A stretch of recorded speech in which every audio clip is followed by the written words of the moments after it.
अच्छा बैठा में दिक्कत नहीं बैठ सकिए पूरा निमन से पाँव भारी देखे लो कुछ नहीं जरूरी हमारे को दिक्कत हो जाता यही तरह डॉक्टर किए एगो मरीज गए लेडीज डॉक्टर किया अब मरीज को ऐसा गई ना बताओ डॉक्टर के बेंच कम पर डॉक्टर भीतरी से निकलती है खिसिया के क्यों खड़ा है तो बैठ जाओ नीचे मेहरारू का कौन समय रहो बेचारा बैठ के नीचे बच्ची को ऐसा हम पूछ ले कुछ करे से पहले पूछ ले कि मन बात ना भैया लोगे पुदीना ना बेचो हम अब सबसे बड़ा चीज उठला ली हम ना चाहते खेसारी भाई का कितना लगा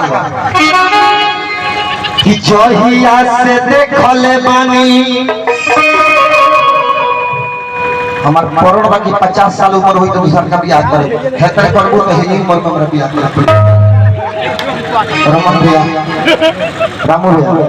कि जहिया से देखले बानी हरि लागे नहीं मान रे जिंदगी के हमारा तू ही बारस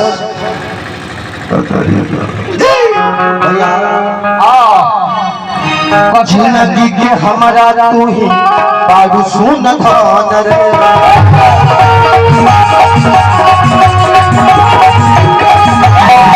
चाहिए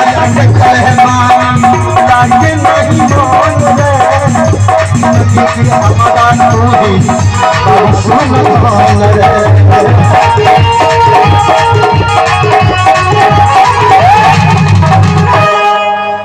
वही वजह से देखिए हम उनका कनी हम तो मुस्कुराते रहे देखिए ईमानदारी से वो समझता कि ये राजू भाई होने पर एक हम कर लो और पॉइंट वाला मुंह चोखा कर ले बाकी सबका के कोले है हमारा करिया तो खिसिया गया बड़े वाला का सकती भैया कि बनी चाचा माला डोले तू रूपी कई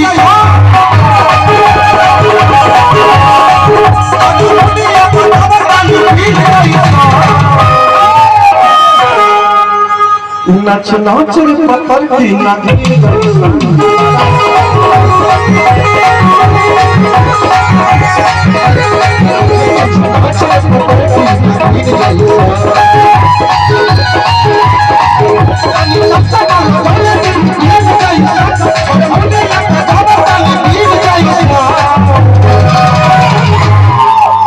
ऐसे न बाबू आई न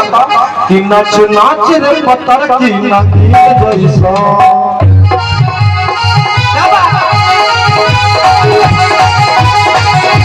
नाच रे पत्थर की नागी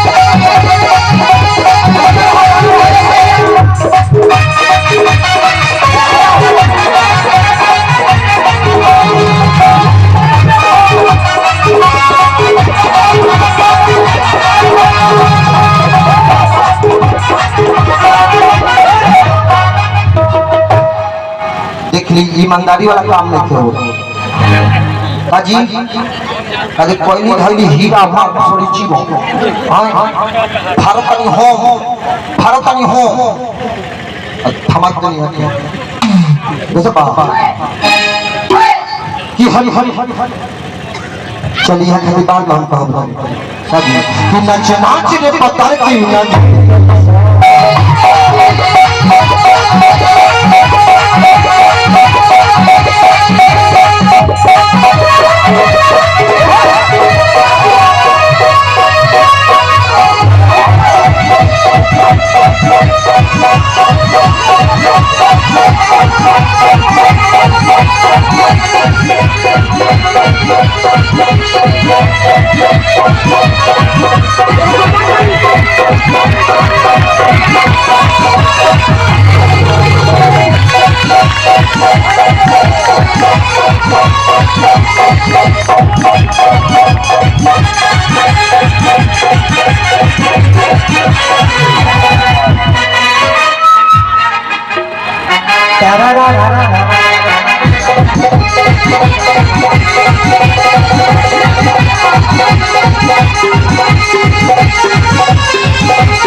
कि सजेलू जब तू ऊपर नीचे सारा जमाना चले पीछे पीछे पहलू दूर से अरह शरीर से बाह पकड़ लागल भैया लहे लहे लहे लहे लहे लहे देखिए भैया हम संत है देख लो संत कोई तो संत के आगा पीछे छोड़ को बोला बैठ जाला संत के आगा बाकी दूसरा को पीछे नहीं ना पीछे हाँ देखिए आदमी होशियार होना चाहिए मेहरा होशियार है तो कौन शुरू कीजिए मर्द पैसा को चल जाए कि सजेलो जब तू ऊपर नीचे सारा जमाना चले पीछे पीछे कहलू दूर से वह शरीर से बाहु पकड़ लागा कि करे आज डबल आवाज करे तीन जैसा तू लाल पर धीन धीन जैसा अरे बिना से नाजरे बदल जीना नीम जैसा कि सजेलू जब तो ऊपर नीचे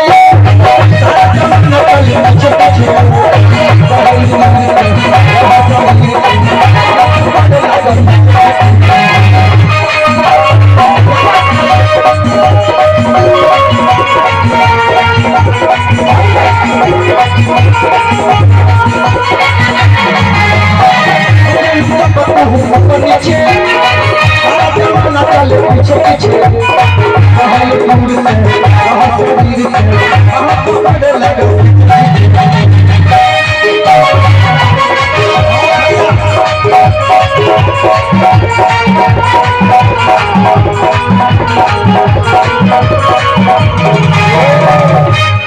किया ये डबल आवाज करे तीन जैसा भले कुछ कहीं पूना 3 लेयर बात लगे 20 24 तबला के 20 होता हां तो अर्जुन भैया को ना वो ठीक कट दूसरा है काम का देखम को जाए ना बाप रे बुला तो खाई पा गए कि ये डबल आवाज करे तीन जैसा ताल पर धीन धीन जैसा बिना से नाजरे पतर की लगी जैसा पतर की लगी जैसा पतर की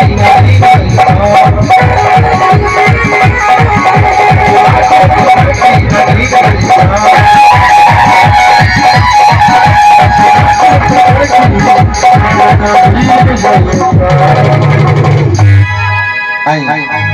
समझ कम ले ऐसे कि बड़ भाई हमारे सुपरस्टार गायक कलाकार अरविंद लाल यादव कोलपुर देखिए है ना मत चलाई भैया भैया पंखा पीछे बात बोल जाएगी ठंडा हम ही ठंडा जब से दिक्कत हो जाएगी सुपरस्टार गायक कलाकार अरविंद लाल यादव कोलपुर अभी तो तस्वीर मत माने गुमती मत भाई आलोक कुमार टू एगो गीत हम गायो के बाद भैया आए